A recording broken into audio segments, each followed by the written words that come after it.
What is up, folks? Pristine Gaming back with another episode of Valheim Mods Weekly. We have got a short but interesting episode for you this week. But before we jump into anything, I want to take a second to say thank you to everybody who has liked and subscribed because it has helped out a great deal. Now we're going to go ahead, we're going to jump into our first mod. And our first mod is called Mouse Roll Input by Lanoii. I think that's how you pronounce it. Lanoii? Lanoii? I like Lanoii. But so when you just roll your mouse, you get to scroll through all your different stuff. Now, if you're holding shift and you're in the build menu, it doesn't do anything. Now, unfortunately, this does lock your camera position like right there behind your character, but it at least lets you very quickly sort through your weapons without having to hit the button.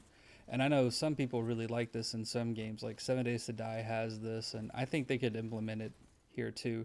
But when you're using this mod, it's recommended that you use disable equipment animations as well, so that way you don't run into any issues of the weird how they pull up the or draw the weapons as you mouse through. And unfortunately, it does automatically equip it, so you can't really get out of it easy unless you hit the button to de-equip it. But with that, we're gonna go ahead and move on to the next one. Alright, folks, so our next mod is called Better Archery by Ishid4 and ElfKing23, and it's a really cool mod because it improves how archery works. Now, if I can hit this neck, let's see, just to the side of it. But you saw how I didn't have to aim super high to get it close to the neck. Instead, I was just slightly off to the left. Now, it actually fixes where, there we go, your reticle points, that's where the arrow is going to go, just slightly to the left of it. You see how it's like it lines up with the left portion there, as opposed to where in the normal game you have to aim really high to get it to the fall trajectory to hit right. And not only that, but it drops off arrows, or not drops off arrows, but it gives you a chance. Like, look at these arrows over here. So I have iron arrow, iron arrow, iron arrow. So the higher level arrow you use, the better chance you have of getting your arrows back. So like if you're using frost arrows, you have like a 70% chance of getting an obsidian arrow. So it kind of makes a little bit more immersive into the game. And then when you draw like this, if you right click, you see how it kind of flashes forward like that. I have inventory slots, the more inventory slots. So unfortunately, is kind of a conflict there where it won't actually do the zoom in, but it'll let you zoom in. And you can customize a lot of stuff on this mod where you can zoom in a whole bunch more. You hear that the little breath thing, and then instead of like doing this, you can hit E to cancel the draw. So like this mod does a whole bunch with the archery of the game that should have been done when the game was first thought of, but for whatever reason the developers never did. But this mod fixes a lot of those problems. But with that, folks, we're going to go ahead and move on to the last one. Alright, folks, so our next mod is called Merchant Whereabouts by Flueno. I don't know how to pronounce it, so I'm sorry if I screwed it up. But this is a cool mod because like you come to this little runestone here and you see I've got 1 through 8 to give carrot seeds to call Hugin. So I'm going to go ahead, I'm going to put these in slot 8, and then I'm going to hit 8. Hugin will appear in a moment. Look around. There he is. He's over here. So we come talk to him. Thanks for offering. Fly to closest location. Direction to the merchant.